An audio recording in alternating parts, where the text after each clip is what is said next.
Hola, bienvenidos de nuevo a esta serie de programas sobre educación.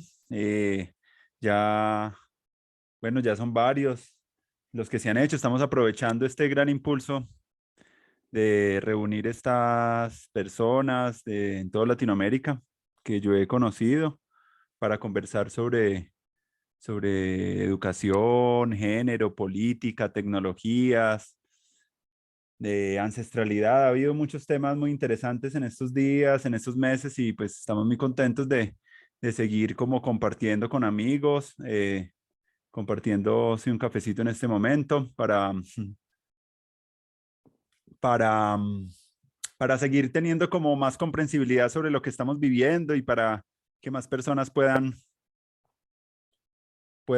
conocer experiencias, conocer trayectorias de vida, conocer como espacios de formación alternativos que puedan ser como semilla para la educación del futuro. Entonces, bueno, acá estamos con Diego, un gran amigo. Bienvenido, Diego. Muchas gracias por abrir el espacio y saludos a todos y todas. Bueno, Dieguito, Diego, vamos a hacer una reconstrucción previa a lo que tú eres ahora, recogiendo tus experiencias, los colectivos a los que has participado, los procesos formativos. De repente también a veces los ambientes y el territorio donde uno viene, eso hace parte como algo importante. Pues es muy diferente ser de un lugar a otro, entonces es muy chévere que en este primer momento como que nos presentemos, quién es Diego y desde una perspectiva así bien amplia. Entonces te invito a que hagamos ese relato. Mm. Bueno, muchas gracias. Bueno, pues yo me llamo Diego Fernando Carreño Neira. Mi familia es como de origen santanderiano, aunque pues desde ya mi generación nacimos en Bogotá, pero por el lado materno pues sí, madre es santanderiana, nací en Bucaramanga. La familia de mi papá es santanderiana, aunque él nació en Bogotá. Y la otra parte pues del altiplano cundiboyacense, así que tenemos esa mezclita ahí de acá. Bueno, yo pues soy el segundo de cuatro hermanos, bueno, de cinco, pues una hermana por parte de papá. Soy el segundo.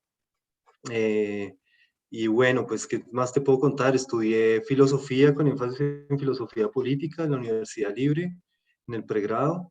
Y después hice una maestría en estudios sociales en la pedagógica. Y bueno, desde hace varios años, bueno, también creo que otro antecedente importante, por lo menos a mí me gusta narrar lo que me parece una experiencia vital y principal en mi vida, pues es que estudié en un colegio que se llamó la Escuela Pedagógica Experimental, una escuela, digamos que muy distinta al formato de educación tradicional. Y bueno, eso más la configuración de mi familia, creo que pues me han dado la oportunidad y el privilegio de poder tener como unos referentes de vida bien diferentes. em, pues muy basados como en la autonomía, en la libertad, en la apuesta por construir un mundo diferente, mejor para todos y todas pues desde la perspectiva de los derechos humanos, de la perspectiva del antipatriarcado, del antimilitarismo. Entonces, pues son cosas que yo agradezco mucho porque, pues efectivamente, gracias a la educación que recibimos a nivel de la familia, y también por las apuestas y las rupturas que hicieron mi madre y mi padre con relación a su pasado reciente, pues creo que eso nos abrió un horizonte de vida distinto, a mis hermanas, hermano y a mí, y creo que es algo que yo celebro mucho porque nos ha permitido como movernos también en otras apuestas, ¿no? Entonces, bueno, eso, entonces, pues a partir de la experiencia que tuvo mi madre como defensora de derechos humanos, ella trabajó también en la Fundación Mencoldes, de hecho ayudó a crear un programa que se llamaba el CAID, que era el Centro de Atención Inmediata al Desplazado por la Violencia de la Fundación Mencoldes. Y a partir de todo ese trabajo comunitario de defensa de los derechos humanos y de atención a la población víctima de la violencia en un periodo de Colombia donde se produjeron de las peores masacres y de los peores desplazamientos que ha vivido Colombia, entre más o menos estamos hablando entre el 96, 97 hasta el 2008, 2009, o sea, un periodo crítico, pues pasando por parte de los periodos nefastos de Álvaro Uribe Vélez. Mm, entonces, todos esos referentes de nuestra madre, pues nos permitieron como meternos en este mundo de los derechos humanos. Todo creo que empezó a partir de cuando llegó el momento del grado escolar de mi hermano en el 99, cuando llegó el momento de definir la situación militar. pues bueno, mi mamá pues no quería, ni mi papá quería que nosotros fuéramos al servicio militar, obviamente nosotros tampoco queríamos por la formación que habíamos recibido. Entonces, pues ella lo que básicamente nos acercó fue a Justapaz, una organización que trabajaba pues por todo este tema de la objeción por conciencia, del debido proceso para definir la situación militar. Y fue así como poco a poco nosotros con mi hermano terminamos metidos en todo el tema de la objeción por conciencia, de la no violencia, del antimilitarismo y de los derechos humanos en general. Eh, y bueno, fue a partir de esa interpelación inicial de tener que definir la situación militar que nos metimos en todo esto y pues ahí ya nos metimos en todo el mundo organizativo, pues ahí yo me metí directamente pues entre Justapaz y la acción colectiva, o lo que se llamaba en ese entonces por la acción colectiva por la objeción de conciencia en Colombia, que después crea lo que hoy actualmente se llama la acción colectiva de objetores y objetoras de conciencia. Pues yo ayudé a fundar esa organización y bueno, desde ese horizonte me metí en todo este mundo. Actualmente pues sigo en procesos organizativos, ya no en la COG como en el equipo operativo, pero pues siempre con mi solidaridad activa. Actualmente me desempeño como profesional de programa de una organización internacional que se llama TAC de Som Suisse. Soy el profesional de programa, me encargo un poco como del monitoreo, del acompañamiento a todos los proyectos que esta organización tiene aquí en Colombia. Eh, y va muy por esa línea, ¿no? Muy por la defensa de los derechos de los niños, las niñas, los adolescentes, los jóvenes, en el contexto de lo educativo, de la participación, de la protección efectiva. Eh, entonces, bueno, desde ahí también seguimos aportándole a este proceso, pues también construyendo actualmente un observatorio de militarización con otros colegas. Y bueno, tratando como de también desde la vida cotidiana, pues generar transformaciones, ¿no? Desde la relacionalidad concreta con otros seres humanos, con mi pareja, con los amigos, amigas, tejiendo complicidades. Creo que podría narrarme más o menos así. Diego, profundicemos un poquito más en eso de los objetores de conciencia para las personas de pronto que no han escuchado sobre eso, el contexto más o menos histórico, como las exigencias que se hacen ahí y como los logros que también tú, como esos hitos que se tuvieron y se han tenido alrededor de resistirse como a ir al ejército. ¿Cómo es eso? Profundicemos más porque yo sé que pues, yo lo escucho, pero para muchas personas puede ser algo más nuevo. Hagamos un poquito más de suma ahí en esa parte. Perfecto, no, genial. Bueno, pues la objeción de conciencia tiene mucho de qué hablar y tiene mucha historia, incluso se podría por allá remitir hasta los griegos, hasta Yocasta, que fue la primera objetora de conciencia cuando se negó a cumplir la orden del rey que le impedía enterrar a su hermano, y ella pues rehusó esa norma y lo enterró. Y un poco son de los primeros relatos que se tienen de objetores y objetoras de conciencia, digamos ya más situado en una historia un poco más moderna, pues la objeción de conciencia eh, pues finalmente se viene a poner como el derecho que se tiene a, a negarse a actuar en contra de acciones, normas que van en contra de la conciencia por diferentes razones, razones filosóficas, religiosas, políticas, morales, en fin. Eh, digamos, los objetores de conciencia se han opuesto en guerras principales como la Primera Guerra Mundial, la Segunda Guerra Mundial, la Guerra de Vietnam. De hecho, solo en la Segunda Guerra Mundial pues hubo aproximadamente unos 50.000 objetores de conciencia que fueron encarcelados por negarse a participar en el ejército nazi. En el caso del ejército nazi, pues muchos fueron fusilados por eso. En la guerra de Vietnam igual, es decir, que hay una amplia historia, digamos, de jóvenes que se han negado a ir a la guerra o incluso que ya estando en la guerra o siendo militares se han rehusado y se han salido de ahí pues por haber tenido la experiencia directa de haber visto la muerte y ver los impactos que genera la guerra en la vida, ¿no? Entonces, de ahí más o menos se sitúa. Entonces, pues básicamente uno podría decir que la objeción de conciencia es como el derecho a negarse a prácticas, normas, leyes que van en contra de la conciencia por diferentes razones, políticas, filosóficas, morales. Eh, esto digamos que, eh, pues básicamente se basa en el principio de que tenemos una conciencia, ¿sí? Sobre nosotros, sobre lo que nos gusta, sobre lo que creemos, sobre lo que no creemos, sobre nuestro, cómo nos posicionamos en nuestra vida, ¿no? Entonces, a partir de ese principio de defender la conciencia, pues sale este derecho a la objeción de conciencia, que es el derecho que existe para poder proteger esa conciencia. frente a mandatos externos del Estado o de la Iglesia o de otros que obligan o que pretendan obligarlo a uno a actuar en contra de esos principios de conciencia. En esa perspectiva, pues es un derecho muy amplio y si uno lo mira pues con lupa, pues si no se le ponen enfoques, pues puede ser un derecho que también puede ser peligroso, ¿no?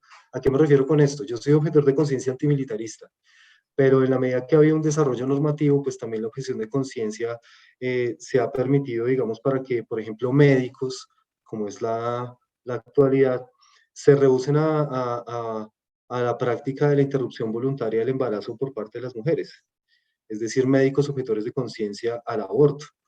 Y desde ese punto de vista, pues también puede ser un derecho altamente conservador que atente, por ejemplo, contra el derecho de soberano de las mujeres a elegir sobre sus propios cuerpos. Entonces, por eso es que hablamos de una objeción de conciencia, pero con un enfoque claro y antimilitarista y altamente solidario con los feminismos, eh, en la medida que, pues para nosotros está claro que también, pues si bien se le debe garantizar ese derecho que tenga de conciencia al médico, la institución médica pues tiene que garantizar el derecho de las mujeres a elegir sobre sus propios cuerpos y sobre sus vidas. Es decir, que son dos derechos que no están contrapuestos, ni justapuestos, ni uno está por encima del otro, sino que las mujeres tienen todo el derecho a decidir sobre sus cuerpos y el médico tiene el derecho también a negarse y a cuidar sus principios de conciencia. Pero en últimas, el Estado debe garantizar el derecho de uno y de otra para poder ejercer sus derechos sobre sus vidas. O, por ejemplo, otras prácticas, por ejemplo, como los notarios que se han negado a casar a personas del mismo sexo aduciendo la objeción de conciencia para proteger sus derechos. Aplica el mismo principio. Mm. El notario puede tener ese derecho, pero la notaría como tal debe garantizar que existan notarios que no son objetores y que casan a personas del mismo sexo para garantizar también el derecho de las personas del mismo sexo a poder casarse y elegir y tener una vida y, en fin, como principio constitucional también, ¿no? Entonces, por eso es que hablamos de la objeción de conciencia desde una perspectiva antimilitarista. Y desde la perspectiva antimilitarista, entonces, la objeción de conciencia, pues deja de ser un derecho burgués liberal para defender un derecho individual y se vuelve una apuesta colectiva de transformación de una sociedad militarista y militarizada. Desde ese punto de vista, la objeción de conciencia, pues es una apuesta mucho más amplia que negarse a prestar el servicio militar obligatorio y en casos de conflicto tan graves como el de Colombia, de conflictos armados tan graves como Colombia, pues el antimilitarismo nos pone otros horizontes de lucha, como por ejemplo la lucha contra el reclutamiento que hacen otros actores armados ilegales, por ejemplo, también toda la lucha contra el gasto militar, que Colombia se sigue situando como uno de los países que más tiene gasto militar, no solo en América Latina, sino en el mundo. Eh, también es la objeción de conciencia a los impuestos que se invierten para la guerra, que es la objeción fiscal que se llama también. Está también la objeción de conciencia al patriarcado, o más bien ya es una apuesta antimilitarista mucho más amplia, donde está claro que el patriarcado es uno de los soportes culturales del militarismo y en esa medida, pues en el movimiento de objeción de conciencia y sobre todo por las iniciativas que se han desarrollado a propósito, pues los feminismos son los que nos han enseñado esto, de oponerse también al patriarcado. De hecho, es muy curioso porque en la historia de Colombia, las primeros objetores y objetoras de conciencia fueron mujeres realmente. Por allá Carlota Rúa, en la década del 20, cuando cuestionaba por qué los hijos de los obreros tenían que ir al servicio militar obligatorio para después terminar reprimiendo a los mismos obreros. Eso fue una mujer, y fue una mujer sindicalista la que propuso este tema hace en el 20, imagínate. Y después de eso, pues ha sido, por ejemplo, movimientos como la Ruta Pacífica de Mujeres, la Organización Femenina Popular y otros movimientos en Colombia que con el lema no parimos ni un hijo ni una hija para la guerra, ni un peso, ni una mujer, ni un hombre para la guerra. Esas son consignas del movimiento feminista y de mujeres que fueron la base para que en Colombia se desarrollara este derecho a la objeción de Colombia, de conciencia. De hecho, en Colombia más o menos se tiene registro de este tema más o menos desde la década del 80, más o menos desde el 85 se viene trabajando este tema en Colombia. Muy enfocado primero en el tema del servicio militar obligatorio y del debido proceso para definir la situación militar. Y a partir de ahí pues se ha venido ampliando todo este aspecto en la medida que se ha complejizado la lectura del fenómeno del militarismo, pues también se ha complejizado la resistencia antimilitarista y se ha puesto en otros múltiples lugares. Está claro que hoy si bien se han tenido logros muy importantes en lo normativo para el ejercicio del derecho a la objeción de conciencia frente al servicio militar obligatorio, pues todavía quedan retos muy amplios tanto en lo normativo como también frente a los otros fenómenos del militarismo en la sociedad. Y es algo que también nos estamos proponiendo ahora, como enfocarnos, como ampliar esos repertorios de lucha para lograr que ampliar esa lucha antimilitarista. Pero lo que sí es cierto es que han habido unos logros muy importantes. Cuando yo empecé a definir mi situación militar en el año 2000, la objeción de conciencia no era un derecho. De hecho, la norma lo que obligaba era definir la situación militar y quien no tuviera libreta militar, pues sencillamente se exponía a sanciones, a multas y a la limitación de sus derechos. Mm. Yo, de hecho, cuando llegó ese momento y me opuse a prestar el servicio militar obligatorio, pero incluso también amplié mi lucha a negarme a tener la libreta militar y junto con un grupo de personas empezamos con el propósito de que la libreta militar ya no fuera un requisito para ejercer otros derechos como la educación o el trabajo en Colombia. Así fue como yo entré a la universidad con la clara, digamos, perspectiva de que no me iban a permitir graduarme de la universidad por haberme negado a tener la libreta y por no haberla presentado en la universidad, porque hasta ese entonces era obligatorio presentar la libreta militar para obtener el título profesional en una universidad. Mi caso fue el primer caso de un objetor de conciencia que se graduó, fui el primer graduado en Colombia sin libreta militar después de una lucha de 12 años. Yo empecé mi pregrado en el 2002 y no me dejaron graduarme por esto. Y tuvimos que hacer todo un proceso de lucha y de transformación que al final en el 2015 me permitió graduarme de la universidad. A partir, digamos, de todo este proceso de negociación que se estaba haciendo con las FARC, el marco jurídico para la paz permitió que se garantizara pues, que no se iba a pedir más la libreta militar en Colombia para obtener el título profesional. Fue una acción que lideró en ese entonces Angélica Lozano como representante por Bogotá, y a partir de ahí se logró que en Colombia no se exigiera más este requisito, eh, y pues mi caso fue el primero de un objetor que se pudo graduar sin libreta militar, y después de eso pues siguieron varios casos de varios objetores que veníamos en esa lucha muchos años. Y hoy muchos estudiantes que yo tuve, por ejemplo, en la Universidad Minuto de Dios o demás, pues ya no les exigen esto y ellos no saben por qué. Es más, nunca, en muchos casos ni se enteran que eso se exigía antes en Colombia. De hecho, hasta 1996 en Colombia era obligatorio tener la libreta militar hasta para sacar la licencia de conducir, para sacar perdón, el pasaporte, para salir del país y para otro montón de cosas.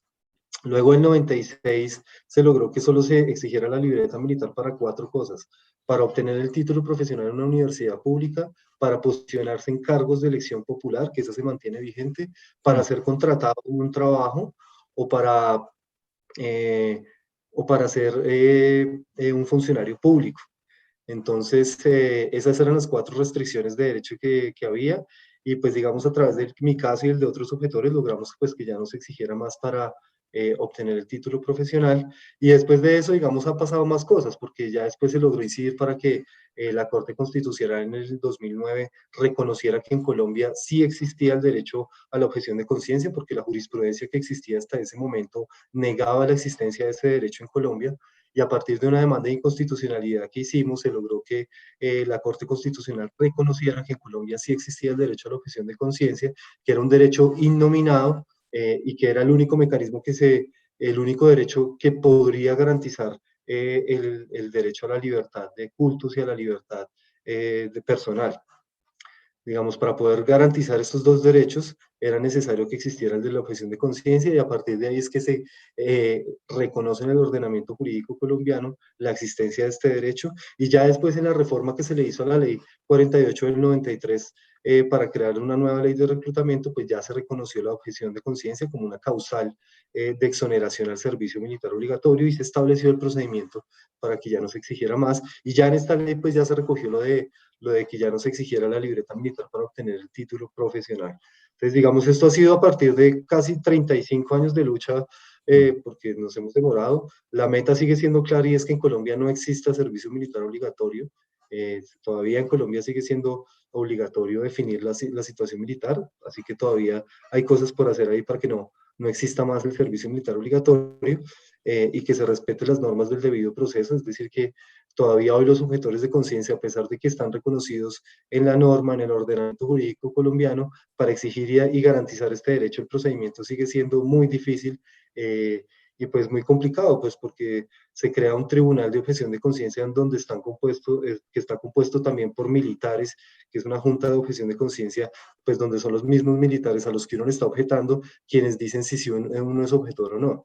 Entonces, bueno, ahí todavía hay grandes retos, pero pues ya hoy los jóvenes pueden reclamar el derecho a la objeción de conciencia para negarse a prestar el servicio militar obligatorio y eso pues es un gran logro histórico, pues que definitivamente los jóvenes no tengan limitación de sus derechos por no prestar el servicio militar obligatorio o por no tener la libreta militar. Esos fueron muchos años de lucha y pues bueno, mi caso fue uno de los que Mm. estuvo muy alrededor de esto. Eso les puedo contar del tema de la objeción de conciencia y del antimilitarismo aquí en Colombia. No, muchas gracias, Diego, porque pues ya con ese gran contexto, pues que haya uno ubicado, ve también que es una lucha de muchos años, de muchas personas, muchos de los derechos que también nosotros estamos viviendo se deben también a luchas pasadas, de movimientos sociales, y es una de las cosas también que nos preguntamos mucho nosotros que estamos interesados como en reflexionar sobre la educación, como en conectar también las realidades sociales y de los movimientos sociales en la cultura educativa de la escuela, porque a veces no hay como esa conexión entre la escuela con todas estas procesos de transformación, de búsquedas de conquistas a los derechos en términos de género, de antimilitarismo, y es una gran posibilidad que tenemos también de poder hacer esa conexión y por eso también estamos haciendo estos programas, porque queremos que más personas como que se tengan acceso a un conocimiento pues de estos movimientos, de estos colectivos que están haciendo transformaciones en pequeñas escalas, pero pues ya juntos todos pues conforman ya un movimiento muy interesante a nivel ambiental, de género, los temas de paz que hemos también hablado en los últimos capítulos. Entonces, no sé cómo tú verías desde tu experiencia también, cómo poder seguir trabajando en esta alianza cada vez más cercana para democratizar más la educación, pues fortaleciendo más la sociedad civil y como que en la escuela realmente se pueda nutrir más de esos logros y de esos procesos históricos que a veces muchos profesores en ciencias sociales, en las áreas como que desconocen y creo que es una gran tarea ahorita que ya estamos cerca también a un proceso de cambio de presidencia y todo eso. Siento que nos tenemos que organizar mucho más fuerte como sociedad civil para articularnos y articular muchos más frentes de trabajo y poder que en la escuela y en las universidades, pues que están ahorita muy permeadas por la tecnocracia, pues empiecen a beber más de esta riqueza cultural que tiene el movimiento social. Entonces, no sé qué pistas de pronto tú podrías darnos ahí como para esa reflexión alrededor de la articulación escuela-movimientos sociales. Sí, yo creo que hay un reto grande y muy importante de abordar porque, digamos, a veces la educación y las instituciones en las que se concreta termina intentando abstraerse de la realidad, a pesar de que ese intento es fallido porque la realidad la termina invirtiendo en mucho. Es decir, la escuela, la universidad tratan de ser burbujas a veces de una realidad que las termina invistiendo de maneras muy radicales. De hecho, en mi trabajo que hacemos tenemos una línea de acción fuerte con el tema de educación. El regreso al colegio ha sido toda una lección de vida porque ha mostrado las consecuencias que, por ejemplo, dejó la pandemia, ¿no? La intensificación, por ejemplo, de fenómenos como el reclutamiento por parte de grupos armados ilegales en los territorios, pues es un tema muy grave. Todo el tema de convivencia escolar está muy disparado, el consumo de drogas, digamos, la falta de interés de las y los estudiantes por su proceso educativo, eh, todo el tema de la, digamos, la violencia simbólica en la que están metidas también los padres y las madres de familia, la precariedad, es decir, muchos de los problemas de los que a veces pareciera que la escuela como que se abstrae un poco, pues terminan embistiéndola y la terminan poniendo a hablar y a reflexionar sobre esto. Uno esperaría que no fuera, que la escuela no abordara esto porque le tocó, sino porque efectivamente tiene una preocupación real por, en vez de estar pensando en problemas por allá, que muchas veces ni siquiera a los estudiantes les son pertinentes, sino que fuera una escuela que se pudiera poner pertinente y fuera contextualizada a los problemas reales que tiene la sociedad. Hmm. Entonces yo creo que hay un reto muy grande donde la escuela tiene mucho que decir, la universidad tiene mucho que decir, pero primero tiene que transformarse mucho para hacerlo. Yo creo que la escuela y la universidad son espacios, la educación en sí misma es un espacio que está en disputa. Y en esa misma línea, pues uno puede encontrar de todo en la educación. Es decir, puedes encontrar desde unidades académicas o colegios incluso que tienen una apuesta clara por la libertad y por transformar. Pues yo, como les mencionaba al principio, pues estudié en la Escuela Pedagógica Experimental, que fue una escuela que desde el principio se ha puesto una clara intención por desde la perspectiva del constructivismo, de una educación emancipatoria, pues atender los problemas de la realidad, más allá de que uno se aprenda fórmulas matemáticas, pues que pueda construir un pensamiento lógico matemático para aportar a construir una sociedad diferente y mejor. Entonces yo creo que también en la academia hay muchas experiencias también disidentes de una escuela normalizadora que también se las están jugando por una educación emancipatoria, por una educación diferente. De hecho, creo que en Colombia, en Colombia y en América Latina, toda la experiencia de la pedagogía emancipatoria, digamos, de la investigación, acción participativa, de la educación popular, etcétera, pues han sido apuestas por construir justamente una escuela distinta, una educación diferente. Y yo creo que hoy, de hecho, muchas de las cosas que se volvieron currículum oficial fueron efecto de todas esas luchas que desde la pedagogía y de la educación se hicieron para crear enfoques mucho más que incorporaran los derechos humanos, que incorporaran la perspectiva de una educación transformadora, que pensaran que la escuela pues no era un asunto simplemente de llenarse de informaciones, sino de una apuesta por construir pensamiento crítico y de crear conocimiento. Efectivamente que el conocimiento no es una cosa que solamente se transmite, sino que el conocimiento también se construye, y se construye desde la territorialidad, se construye desde la ancestralidad, se construye desde los pueblos originarios. No es solamente la historia del conocimiento de Occidente, de Grecia y del Mm. pensamiento europeo, sino también es todo lo que nuestros pueblos ancestrales han construido como conocimiento. Entonces yo creo que hay una fuerte necesidad y yo creo que se van dando pasos importantes también por deconstruir la educación, por descolonizarla, por lograr la posibilidad de una educación emancipatoria. Y yo creo que ya los retos que nos está proponiendo el actual contexto pues están afianzando cada vez más la necesidad de que efectivamente la educación se piense de manera distinta. Mm. Y pues bueno, yo creo que ahí, por ejemplo, la relación que tienen las organizaciones sociales, populares y comunitarias, pues es muy importante porque también a partir de digamos, muchas luchas de muchas organizaciones, pues se ha logrado que también la escuela, muchas organizaciones sociales hoy trabajan directamente con los colegios justamente para lograr, por ejemplo, construir un currículum diferente, para lograr crear unas prácticas pedagógicas distintas, para poder garantizar una escuela que sea protectora, una universidad que sea protectora, por ejemplo, pues con todo este tema en las universidades, de los protocolos que se han venido creando frente a los abusos de los docentes, frente a todo este tema de, de la creación de protocolos claros para que no siga existiendo más violencia de género en las universidades y para que se pueda atender y, digamos, sancionar el acoso escolar, por ejemplo, el acoso por parte de los docentes, en fin, o sea, yo creo que hay muchas cosas que están pasando que nos están poniendo en esa agenda. Hay todavía muchos retos. Yo no voy a decir que estamos viviendo ahora un mar de miel y leche, porque eso es mentira.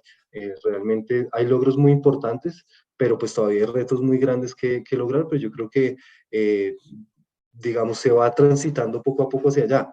Entonces yo creo que hay esa relación entre, mejor dicho, yo creo que hoy más que nunca la necesidad de una universidad y una escuela que tenga una proyección comunitaria clara, una Mm. articulación clara con la comunidad y una comunidad que también hace parte de la escuela, porque no es solamente que la escuela se vaya hacia la comunidad, sino que la comunidad entienda también que tiene una corresponsabilidad con la escuela y con la educación de las niñas, los niños, los adolescentes y los jóvenes. Y en esa medida también se requiere que la comunidad haga parte de ese proceso y no se siga entendiendo la educación como el mero parqueadero de los niños, las niñas y los jóvenes mientras se logra ubicarlos en el mercado laboral. Es decir, una escuela que se desmercantiliza, una escuela que no está en función del mercado, sino una escuela que está en función de la vida, de crear un mundo diferente. Entonces yo creo que ahí es donde tenemos que seguir haciendo esos enlaces. Yo creo que hay experiencias muy bonitas a nivel comunitario. por ejemplo, de la educación rural, que es el gran reto que tiene todavía Colombia. O sea, Colombia tiene un atraso y una deuda histórica con la educación rural en todos los niveles, pero también hay experiencias muy interesantes de educación rural a distancia y que son con enfoques emancipatorios muy chéveres. Así que yo creo que hay mucho por decir. Y yo siento que en esa medida, pues, la escuela tiene que reorganizarse, es que esa palabra que creó en la pandemia de reinventarse, bueno, yo creo que es lo que tienes que recontextualizarse y esa es su tarea permanente, estar recontextualizándose a la realidad y a las necesidades justamente que propone la realidad para que pues, sea una educación y una educación que sea pertinente, que se responde a los problemas de la gente, de la vida, pero que además también puede responder al territorio.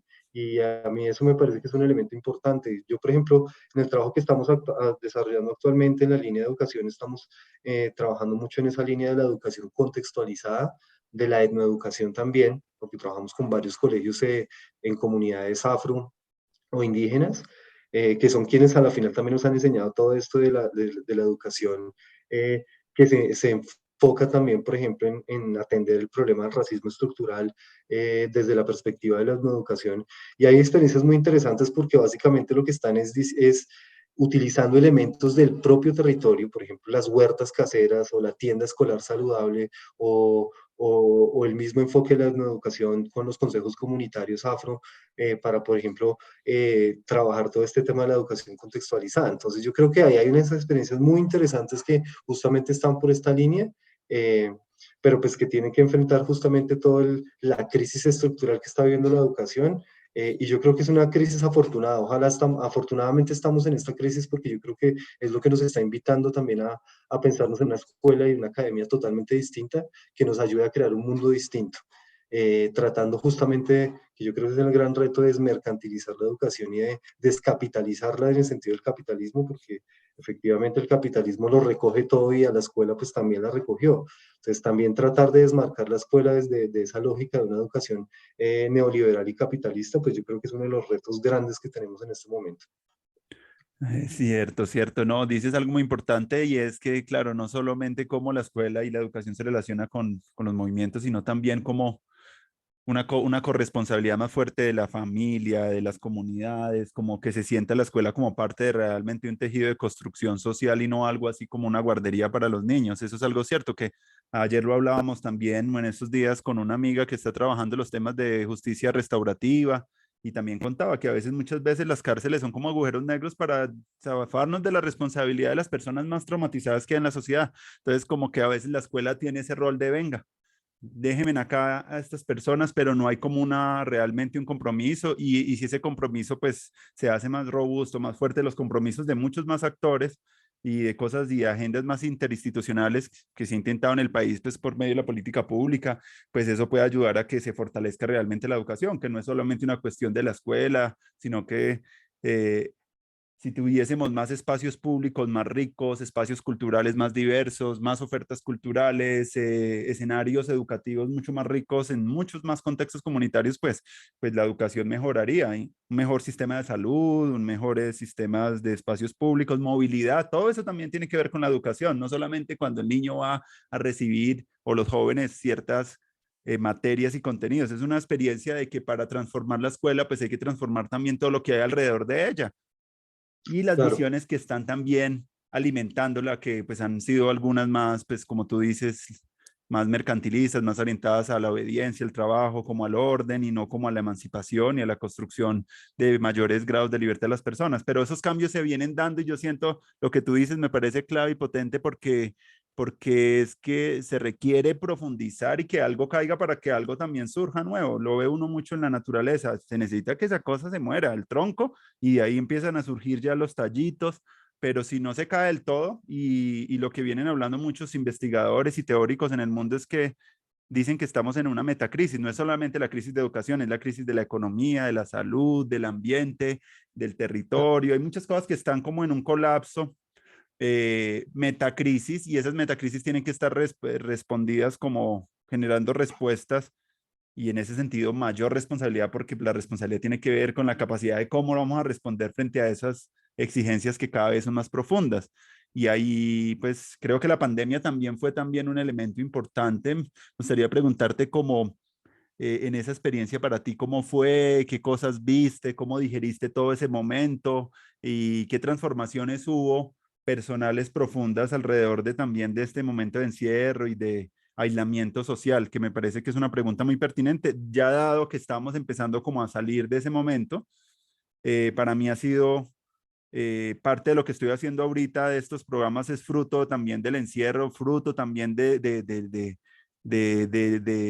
cierta crítica también al mundo de las tecnologías actuales y a ver cómo que se quedó, las redes sociales se quedaron ahí como muy, en un movimiento muy narcisista, entonces empecé yo como a hacer esto para decir, ve, se pueden usar estas cosas como el Zoom, el Facebook, como para hacer otras cosas, no necesariamente pues, sabemos pues que tienen unas pretensiones también de control y de atención, pero pues hackeemos, hackeemos estas vainas. Entonces me gustaría preguntarte a ti por eso, ¿cómo fue para ti esa experiencia y cómo, qué cosas nuevas de pronto se han alimentado alrededor de esta situación histórica que estamos viviendo?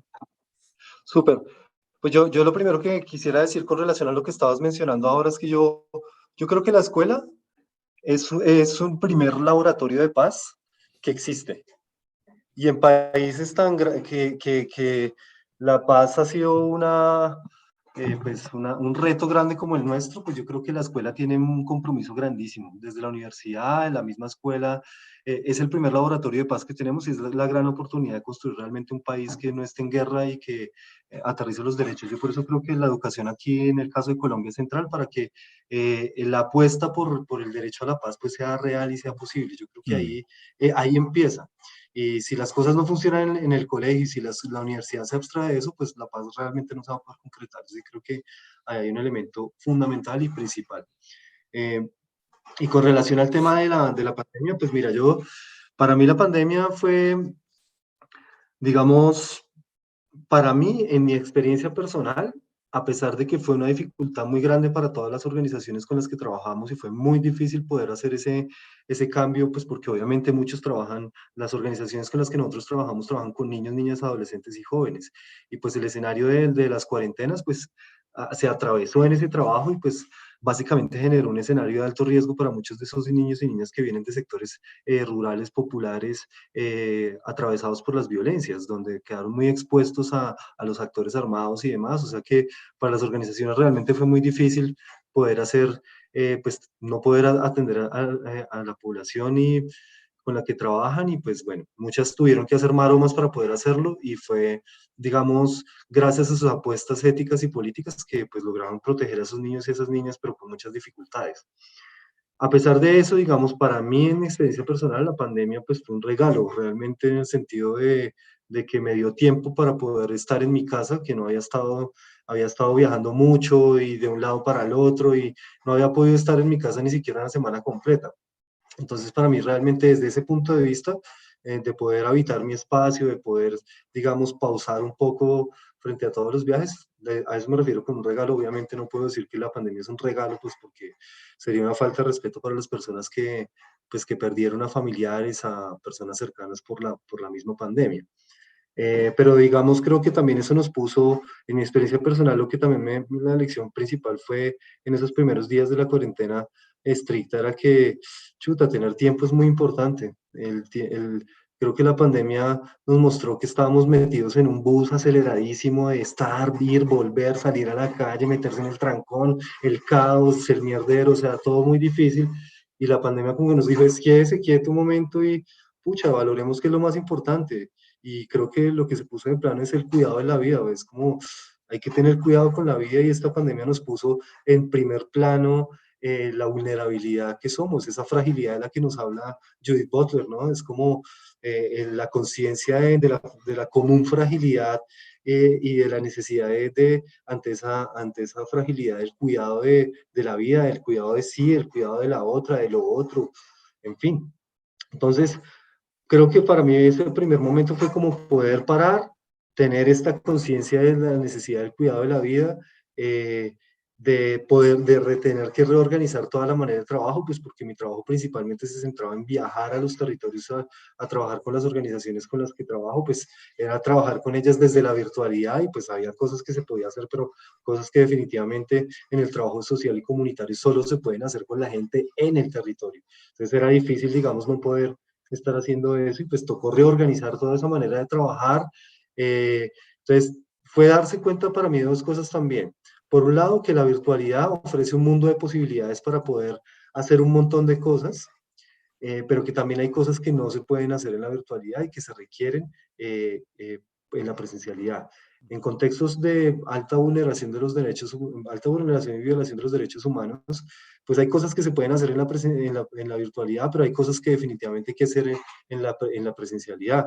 De hecho, ya cuando se empezó a pasar la etapa de las cuarentenas estrictas, pues ya las mismas organizaciones sociales con las que trabajamos en el Cauca, en Buenaventura o en la costa Caribe nos decían, no, necesitamos es que vengan acá porque el hecho de que ustedes vengan es lo que también nos garantiza una protección efectiva frente a actores armados. Entonces, pues como que creo que la lección fue un poco como que hay cosas que podríamos hacer en la virtualidad y pudimos aprovechar un montón de cosas que no hubiésemos podido hacer de otra manera. Pero también nos enseñó que hay cosas que sí tienen que pasar también desde el contacto, el estar con Mm. la gente, el abrazarse, el incluso darse apoyo moral, muchas cosas.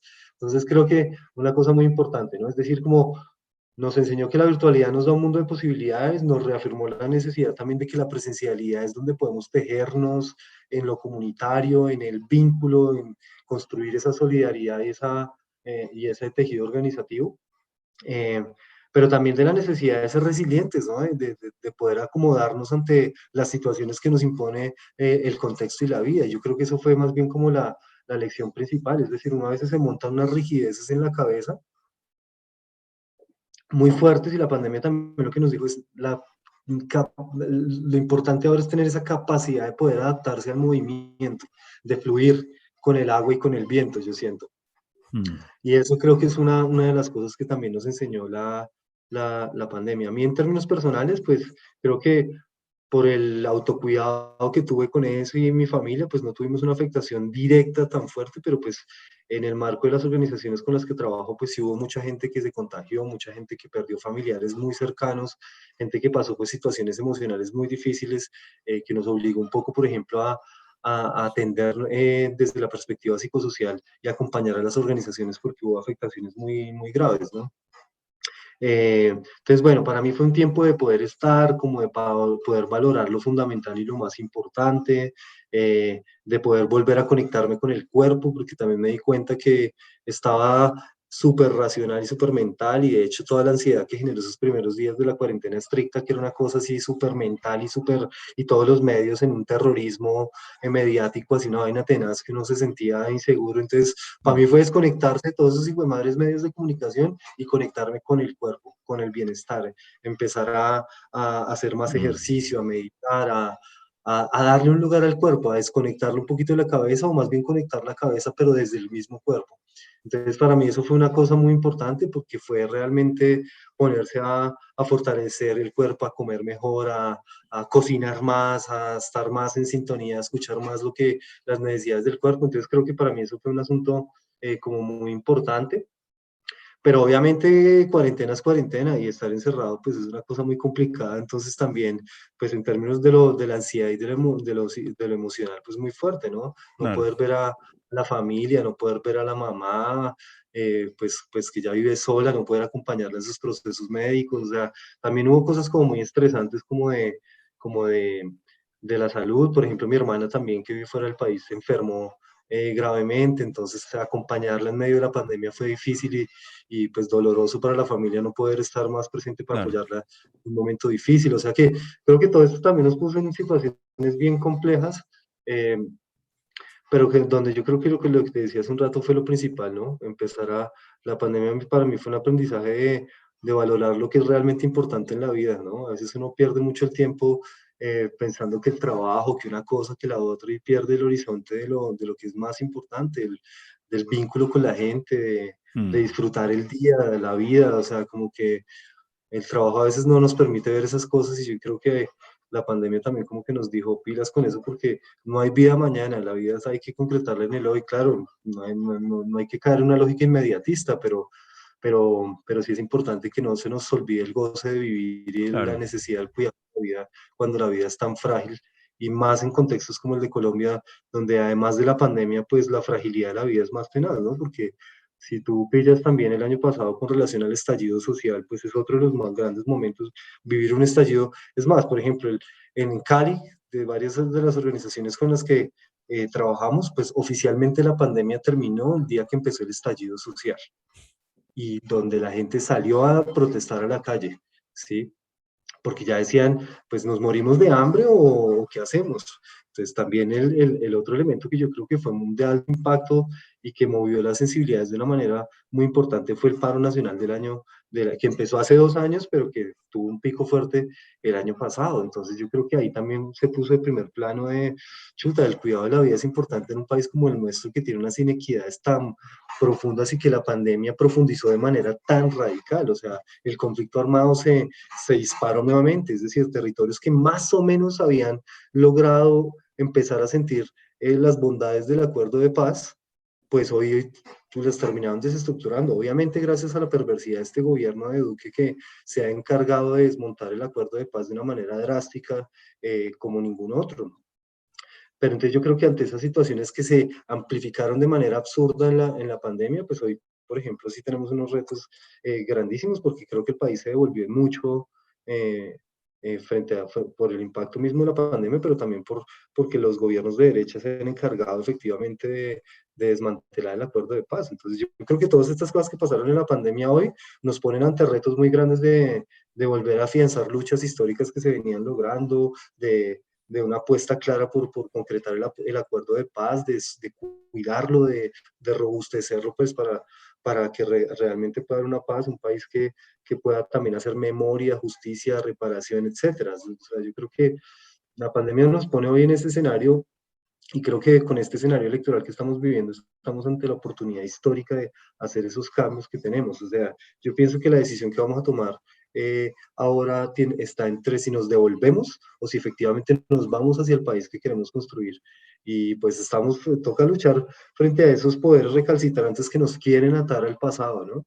Que nos quieren devolver a la guerra, que quieren seguir cuidando sus privilegios de clase, que quieren seguir cuidando sus privilegios a costa del bienestar de la mayoría. Yo creo que la elección que vamos a hacer ahora está entre ese país de antaño y este nuevo país que estamos tratando de construir. Entonces yo creo que por eso el reto es tan grande y bueno, la pandemia nos puso eso de primer plano y yo creo que también nos evidenció la mediocridad de la gestión de la derecha de esta pandemia, de lo paupérrimo que ha sido la gestión de esta pandemia por parte de este gobierno que lo que ha terminado es empobreciendo a un montón de gente de una manera drástica. Entonces yo creo que hoy lo que nos pone es realmente a elegir por algo diferente.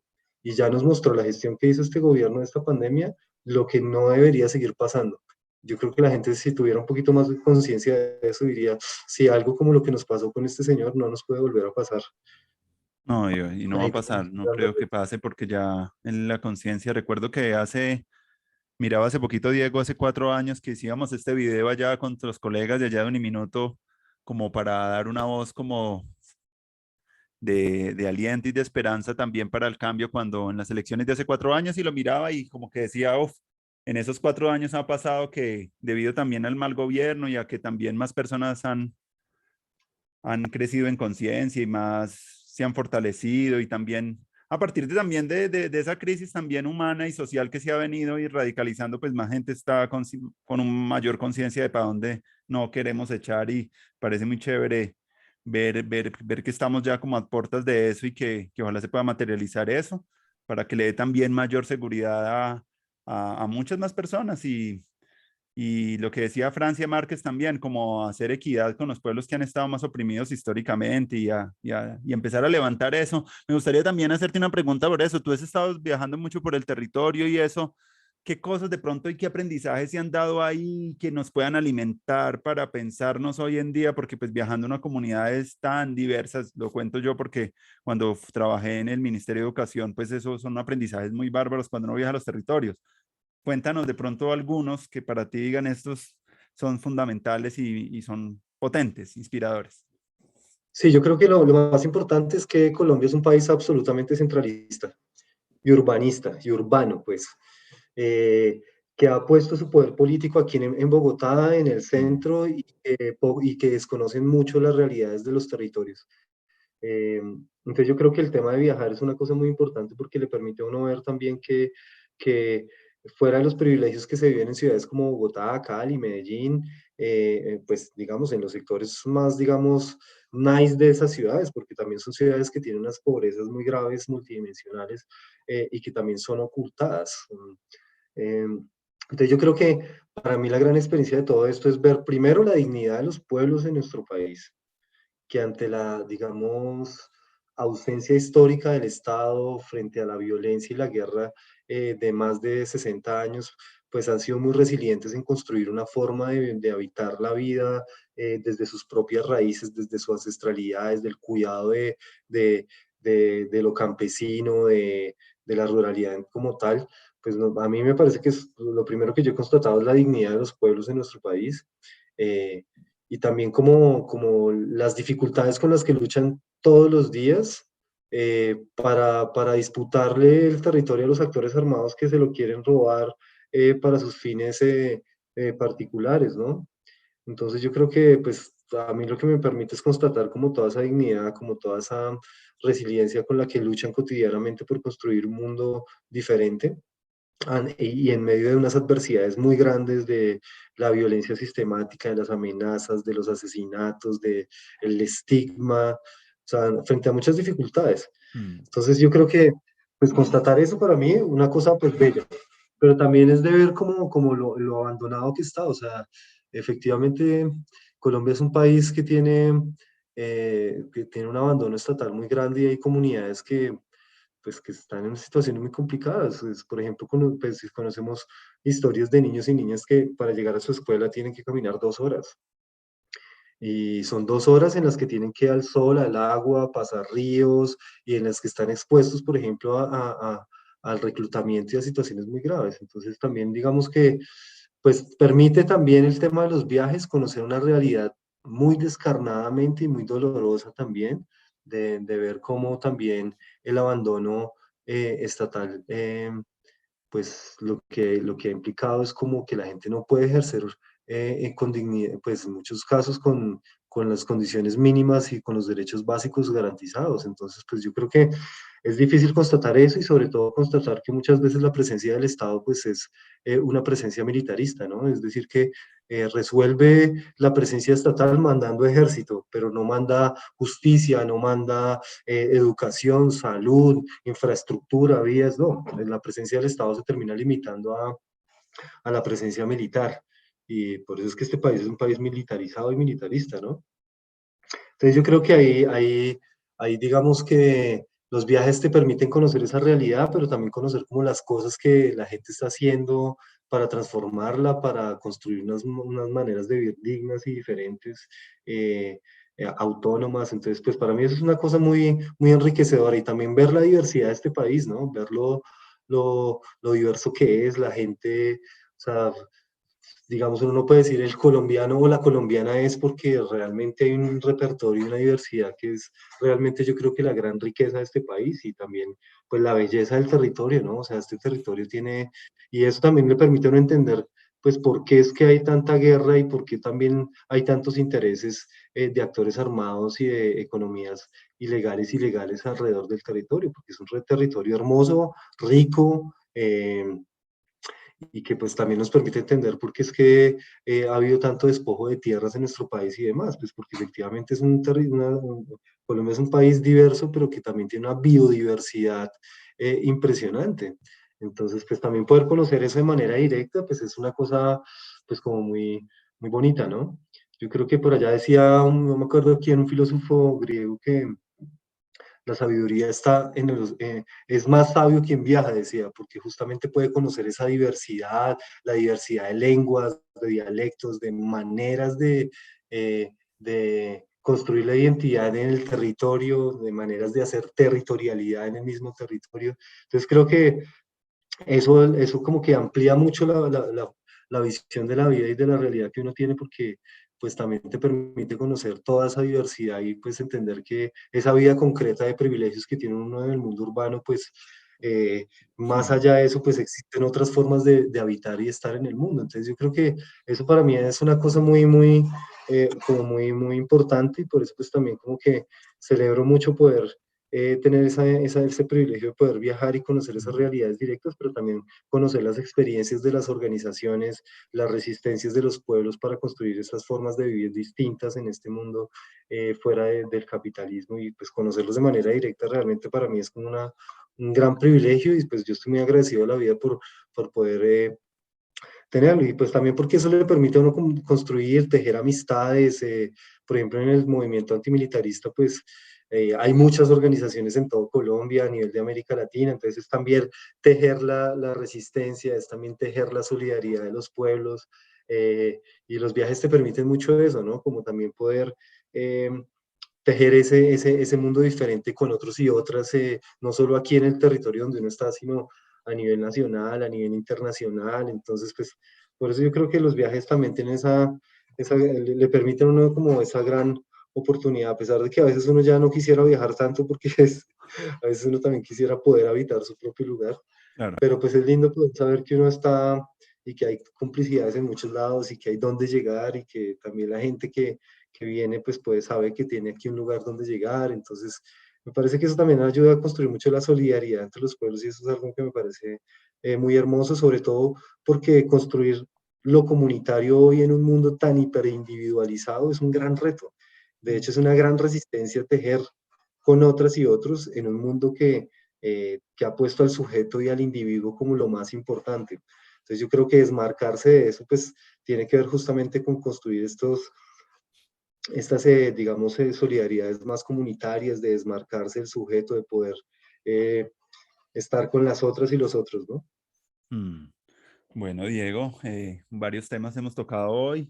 Para ir ya redondeando nuestro diálogo, me gustaría que, bueno, primero pues estoy muy contento pues de la participación tuya, de todos los elementos que nos compartiste, de tus experiencias. Eh, Como estamos hablando de educación, como que prácticas sencillas y concretas podemos como compartirles a las personas que están viendo esto para la construcción de la paz, porque yo siento que a veces la paz la gente la ve como desde una cosa muy lejana a ellos, y también parte de estos diálogos queremos como democratizar herramientas donde las personas se sientan también constructores de paz, y que lo sientan como cercano, qué cosas de pronto podrías tú alrededor de tu experiencia de vida y de lo que practicas y de tus prácticas de vida también compartirlo para que la gente en sus familias y en sus entornos más pequeñitos ahí como que hagan su labor. Me gustaría cerrar con esa perspectiva, porque hemos hecho una perspectiva también bien amplia de las cosas, entonces hablemos de esta perspectiva ya más micropolítica de la paz, que Sí, yo podríamos... creo que ahí es donde está el gran reto de la paz realmente, porque, digamos, ante el reto grande de transformar fenómenos como el patriarcado, que son fenómenos estructurales, históricos, grandes, como el militarismo, como las violencias basadas en género, por ejemplo, cosas de ese estilo, pues digamos, hay que seguir haciendo organización para transformar esos problemas más estructurales. Pero también yo creo que la paz se concreta en la vida cotidiana. Y muchas veces uno ve a gente que habla de derechos y habla de los problemas estructurales, pero en su propia vida los derechos no se viven, no se aterrizan.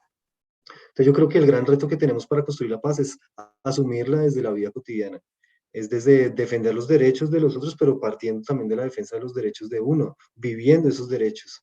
Entonces yo pienso que, por ejemplo, ahí el marco de lo relacional es un marco muy importante. Es cómo yo aterrizo la paz, por ejemplo, en mi relación con las otras personas, en mi relación con mi pareja, por ejemplo, ya sea hombre o sea mujer, ¿sí? Cómo, por ejemplo, puedo aterrizar en mi relacionalidad con las mujeres una lucha antimilitarista y antipatriarcal. Cómo yo puedo luchar contra mis propios micromachismos, por ejemplo. ¿Cómo Mm. puedo yo, digamos, renunciar a los privilegios que el patriarcado me ha dado como hombre? ¿Cómo puedo construir una masculinidad diferente? Una masculinidad antimilitarista, antipatriarcal. Eso es un gran reto. Mm. Entonces yo creo que, por ejemplo, ahí tenemos todo que hacer, ¿no? Y obviamente pues organizarse con otros y otras, desde lo comunitario, desde lo local, desde lo territorial, para construir comunidades diferentes, ¿no? Yo creo que ahí hay un reto grande, o sea, construir organización en lo comunitario, en lo local, para construir y para pensar que el desarrollo no es una cosa que está por allá, sino que es algo que construimos desde las necesidades propias. Entonces yo creo que ahí tenemos mucho que hacer, ¿no?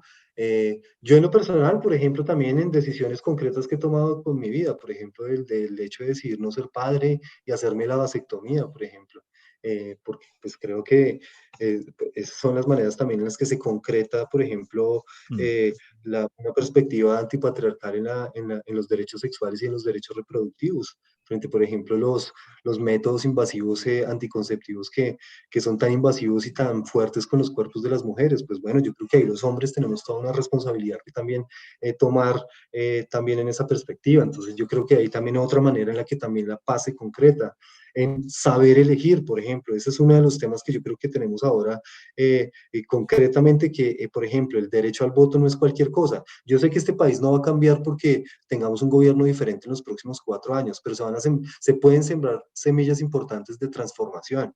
¿Y eso entonces qué implica? Saber elegir, pero saber también que no solo basta con elegir, sino que yo haga parte de ayudar a construir esa solución.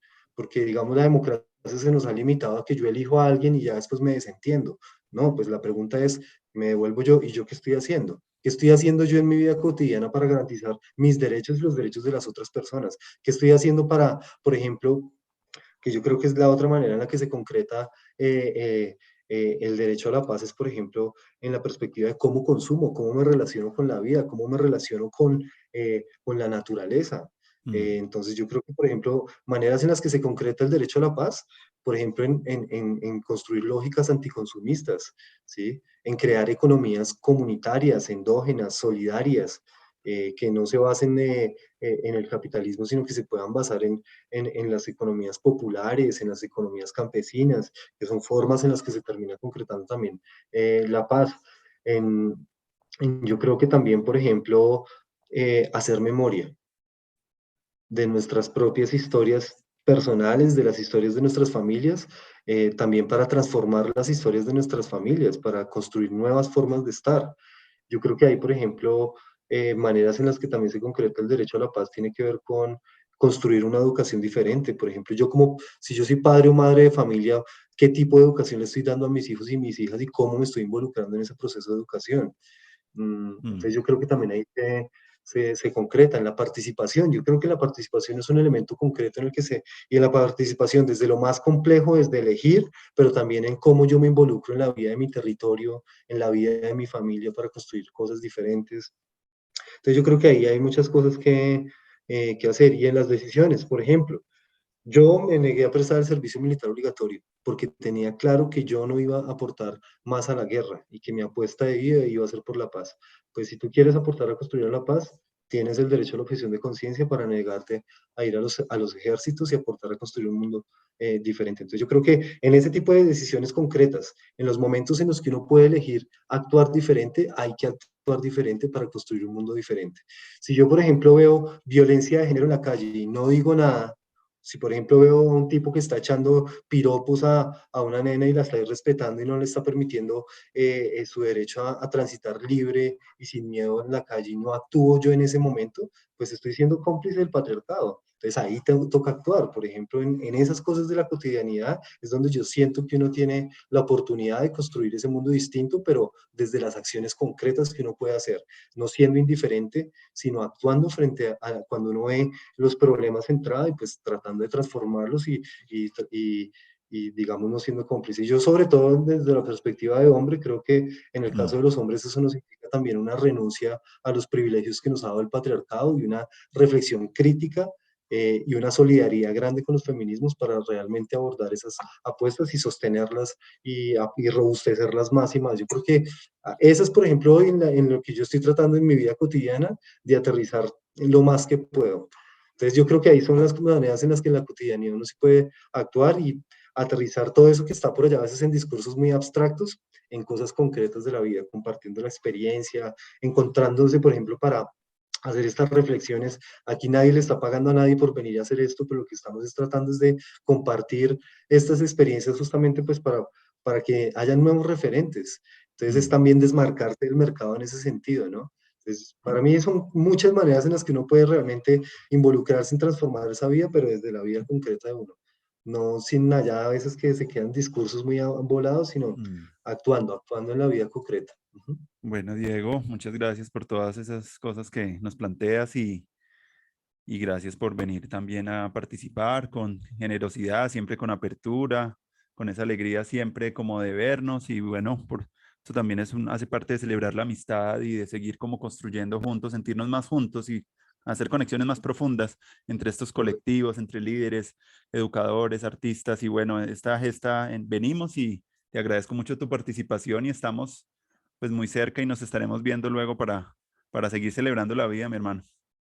Andrés, muchas gracias por la invitación y a todas las personas que nos escucharon, muchas gracias también por la apertura de escucha y bueno, pues también con toda la apertura para seguir tejiendo. Entonces también a ti muchas gracias por habilitar este espacio de reflexión y de diálogo.